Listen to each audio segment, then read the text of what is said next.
Welcome to our channel. నేను మీ లక్ష్మణ్. ప్రస్తుతం అంతా పట్టినారు ప్రముఖ రియల్ ఎస్టేట్ ఎక్స్పర్ట్ కృష్ణకుమారి గారు. మేడం నమస్తే. నమస్తే. ఏంటి హైదరాబాద్ మార్కెట్ని డామినేట్ చేయబోతుందా అమరావతి?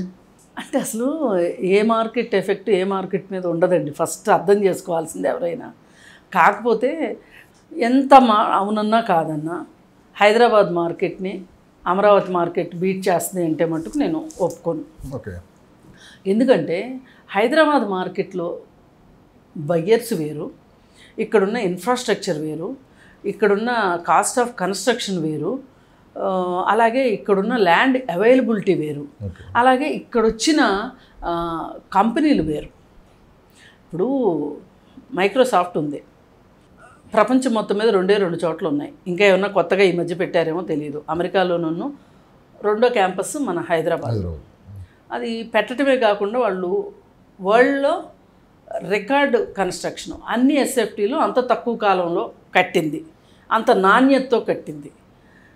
అంటే ఇదంతా ఎందుకు మాట్లాడుకుంటున్నాము అంటే హైదరాబాద్ మీద ఎంతమంది చూపు ఉంటుంది, ఎంతమంది ఇక్కడ డబ్బు సంపాదించాలనుకుంటారు. నార్త్ వాళ్ళు కావచ్చు, లేదంటే Bombay market, main Bombay Gujarat market Hyderabad మీద చాలా ఒక రకమైన లాబీ నడుస్తుంటుంది ఎప్పుడు.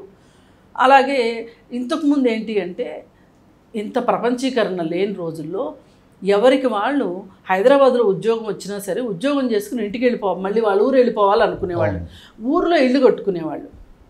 ఇప్పుడు ఏం చేస్తున్నారు, నార్త్ వాళ్ళు ఎవ్వరూ వెళ్ళడానికి ఇష్టపడట్లా. ఎందుకు? ఢిల్లీ విపరీతమైన పొల్యూషను. ఈ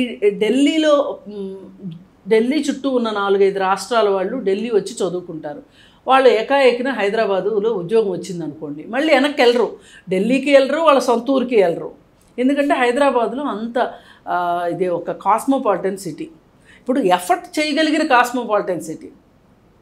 ఇప్పుడు ఇక్కడ ఒక 1,00,000-1,50,000 డబ్బులు ఉన్నాయనుకోండి హైదరాబాద్లో, మంచిగా పిల్లల్ని చదివించుకోవచ్చు, మంచి ఇంట్లో ఉండొచ్చు, మంచి తిండి తినొచ్చు.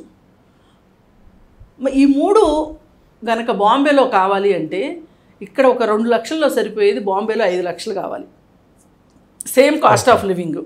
ఢిల్లీలో అనుకోండి ఇంకొంచెం తక్కువే ఉంటుంది తప్పితే బాంబే కంటే ఎక్కువైతే ఉండదు.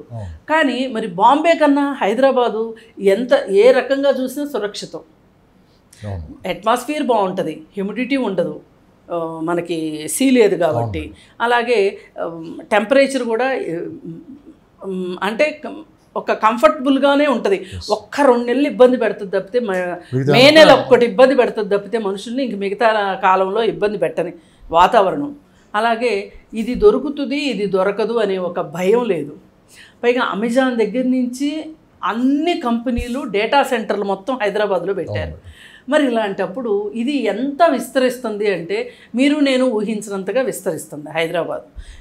ఇంత మార్కెట్టు, ఇంత డెవలప్మెంటు అమరావతిలో రావాలి అంటే గనక అట్లీస్ట్ 20 ఏళ్ళు పడుతుంది. అంటే ఈ రేట్లు మనం అమరావతిలో చూడాలి అంటే ఎక్కడన్నా ఒక చోట ఒక పర్టికులర్ ప్లేస్లో ఫ్యాన్సీ రేట్ ఉంటే ఉండొచ్చు. ఇప్పుడు విజయవాడ ఉంది, బెంజ్ సర్కిల్లో ఫ్యాన్సీ రేట్ ఉంటుంది విజయవాడ మొత్తంలో, ఇంకెక్కడా ఉండదు ఫ్యాన్సీ రేట్. అక్కడ బందర్ రోడ్డు మరీ ముఖ్యంగా, మరి ఏలూరు రోడ్డుకి ఉండదు.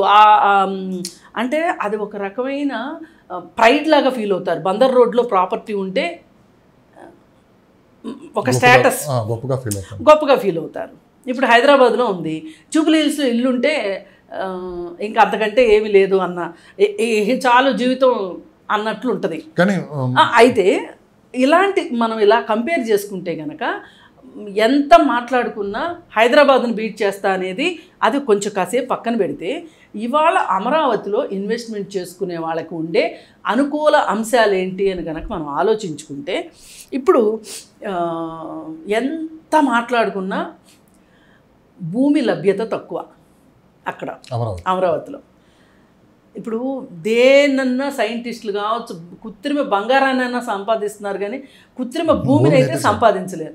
ఉన్నదే ఉంటుంది, దీన్నే అందరం పంచుకోవాలి. మీరు పంచుకున్నా, నేను పంచుకున్నా, 6 అడుగులు పంచుకున్నా, 6 అంతస్తులు పంచుకున్నా, ఉన్న భూమినే పంచుకోవాలి.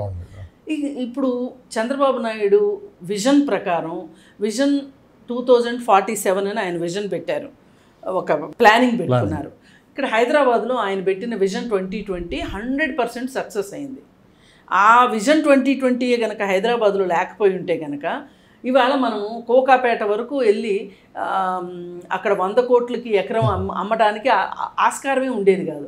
ఎందుకంటే ఒకప్పుడు ఎప్పుడో ఎక్కడ మైత్రివనం దగ్గర ఒక 3 బెడ్రూమ్ అపార్ట్మెంట్ 3 బెడ్రూము స్పేస్ అంటే ఒక 2000 SFT ఉన్న STP office, software technology park office మాదాపూర్కి వచ్చి సైబర్ టవర్స్ లాంటి పెద్ద ఆఫీసు అయ్యి అక్కడి నుంచి ఇలా పెరిగి పెరిగి పెరిగి పెరిగి ఎక్కడి దాకా వెళ్ళింది. ఒకప్పుడు ఎవ్వరు గచ్చిబౌలి మెయిన్ రోడ్డు వరకు సాఫ్ట్వేర్ ఇండస్ట్రీ వెళ్తే చాలు అనుకున్నారు. అప్పుడే అంటే 2004కి బిఫోరే మనకు అక్కడ ఫైనాన్షియల్ డిస్ట్రిక్ట్ వచ్చింది. మళ్ళీ ఫైనాన్షియల్ డిస్ట్రిక్ట్తో ఆగింది. అది విజన్ 2020 ఉండటం వల్ల కోకాపేట వరకు వెళ్ళింది. సరే, ఇప్పుడు అమరావతిలో కనుక మనం దీన్నే కనుక మనం అక్కడ ఇంప్లిమెంట్ చేసుకుంటే, కంపారిటివ్ స్టడీ చేస్తే కనుక ఇది పునరావృతం అవుతుంది. 2047 నాటికి డెవలప్మెంట్ వస్తుంది. ఏది ఇప్పుడు వచ్చిన ఒక రాజకీయ అవకాశం ఆంధ్రప్రదేశ్కి, ఆ రాష్ట్రం గురించి ఆ రాష్ట్రం ఒక నమ్మకాన్ని ఒక ఆశని పెట్టుకునే అవకాశం ఈరోజు వచ్చింది ఆంధ్ర ప్రజలకి. చంద్రబాబు నాయుడికి అధికారం రావటం కాదు, లోకేష్ మంత్రి అవ్వటం కాదు, పవన్ కళ్యాణ్ ఉప ముఖ్యమంత్రి అవ్వటం కాదు, వీళ్ళందరికీ ఏదేదో జరిగిపోయింది, వీళ్ళందరూ అందలాలు ఎక్కేశారనేది మాట్లాడుకోవడం శుద్ధ తప్పు. ఇప్పుడు వచ్చింది ఏంటి అంటే ఆంధ్ర ప్రజలు వాళ్ళకి కావాల్సిన ప్రభుత్వాన్ని వాళ్ళు ఎన్నుకున్నారు. ఇది ప్రజల విజయం, నేను పార్టీల విజయంగా అసలు చూడట్లేదు. ఈ ప్రజలకు ఆకాంక్ష ఏంటి? ఈరోజు మాకు రాజధాని కావాలి, మాకు పరిశ్రమలు కావాలి, మాకు ఆదాయం కావాలి, అలాగే మాకు ఉద్యోగాలు కావాలి. మేము వలస వెళ్ళం, ఇష్టమైన వాళ్ళు వెళ్తారు, అది వేరే విషయం. మాకు ఇక్కడ ఉపాధి కావాలి. మా మొహాలన ఏంటది అందరూ అంటున్నట్లు ఫ్రీ బీస్ ఇచ్చేస్తున్నారు అని అందరూ ఏడుస్తున్నారు కదా. మాకు అయ్యేం అక్కర్లా. మీ అందరూ ఏడుపులతోటి వచ్చేవి ఆ పథకాల ద్వారా వచ్చే పెన్షన్లు అవి మాకు ఇవ్వకపోయినా పర్వాలా. మా హక్కు ఏంటి?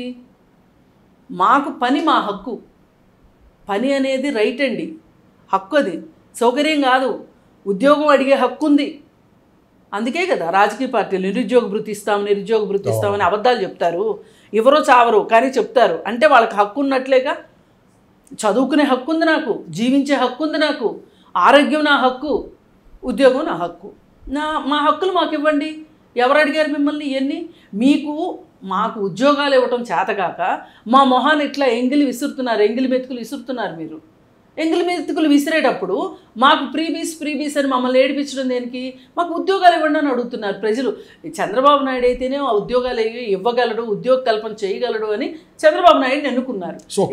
అయితే ఈ చంద్రబాబు నాయుడిని ఇప్పుడు ఎన్నుకున్న తర్వాత ఈ అమరావతి ఆయన ఏ రోజైతే నేను గెలిచాను అని అనుకున్నాడో, ఈ ప్రభుత్వం ఏర్పడుతుంది అని ఏ క్షణం అయితే అనుకున్నారో, ఛార్జ్ కూడా తీసుకోకముందే అమరావతిలో శుభ్రం చేసే పనులు స్టార్ట్ అయినాయి. ఇప్పుడు మనకేంటంటే ఆయన వచ్చాడు అనగానే ఒక 10 రోజులు రెస్ట్ తీసుకుని, లేదంటే వేరే ఏదైనా దేశం వెళ్ళేసేసి వచ్చి నింపాదిగా చూసుకుందాంలే అన్నట్టుగా లేకుండా, అంటే ఆయన ఆలోచన ఏంటంటే నమ్మకం కలిగించాలి నా ప్రజలకి. నా మీద ఏ నమ్మకం పెట్టుకుని వాళ్ళు ఓట్లేశారు, ఆ నమ్మకాన్ని నేను వమ్ము చేయకూడదు అని చెప్పి ఇమ్మీడియట్గా ఆయన డ్యూటీలోకి దిగిపోయాడు. డ్యూటీలోకి దిగిపోయి అది చూస్తేనే జనాలకు ఒక నమ్మకం వచ్చేసింది, ఒక ఆశ వచ్చింది. ఒక ఆశతోటే గెలిపించుకున్నారు. అమ్మయ్య మనం చేసిన పని మంచి పని అని వాళ్ళు ఒక నమ్మకంతో ఉన్నారు. దానికి గుర్తుగా మీరు చూడండి, ఆయన ఛార్జ్ తీసుకుంటానికి అమరావతికి వస్తూ ఉంటే రోడ్లన్నీ పూలతోటి అసలు దారి లేదు, పూల మీదుగా వాహనాలు వెళ్ళి మళ్ళీ అక్కడ అందరూ ఇది చూశారు. నేను ఇంకొకటి గమనించా, ఇప్పుడు ఊరు కనిపించినంతసేపు పువ్వులు వేశారు కాబట్టి ఆ రోడ్డు ఎట్లుందో మనకు తెలియలా. ఊరు దాటగానే ఇంకొక ఊరికి వెళ్ళే లోపు రోడ్డు ఎంత భయంకరంగా ఉందండి. అటుపక్క ఇటుపక్క కోసుకుపోయి, అంటే కనీసము హైకోర్టుకి వెళ్ళే రోడ్డును కూడా సరిగా వేసుకోలేదా వీళ్ళు? అంటే రోడ్డు పాడైపోతే రోడ్డును కూడా మరమ్మతు చేయలే ఈ 5 ఏళ్లలో జగన్ రెడ్డి. అంటే అమరావతి మీద అతనికి ఎంత ద్వేషం ఉందో అర్థమవుతుంది. మంత్రుల చేత చెప్పించాడు కదా అది శ్మశానం అని, ఆ శ్మశానం లాగానే తయారు చేయాలని చేశాడు కూడా. మరి అంటే ఇక్కడి నుంచి మొదలెట్టాలి డెవలప్మెంట్. అంటే అంత చెత్త చేసి వెళ్ళారు వాళ్ళు. ఈ చెత్తనంతా ఊడ్చి శుభ్రం చేసి ఏం కావాలి ఏం చెయ్యాలి అనేది చేయడానికి అది చంద్రబాబు నాయుడు వల్లే సాధ్యమని నేను నమ్ముతున్నా. Yeah.